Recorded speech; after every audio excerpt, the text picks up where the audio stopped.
A Cortina d'Ampezzo si è conclusa una serie di 4 gare di Coppa del Mondo di sci con un grande successo, ricco di podi per l'Italia, ma anche un successo organizzativo, promozionale e tecnico. Si è trattato di uno stress test in vista delle prossime Olimpiadi Milano Cortina 2026, superato a pieni voti.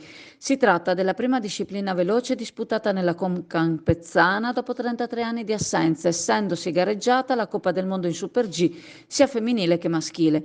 L'immagine scaturita in questa occasione della località, percepita a livello mondiale, è stata di una città accogliente, efficiente e, come ha affermato il presidente della Regione Veneto Luca Zaia, regina delle nevi.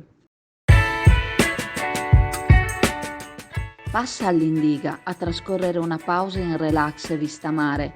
All'Indiga troverai dell'ottimo gelato artigianale, gusti tradizionali e novità per deliziare il tuo palato.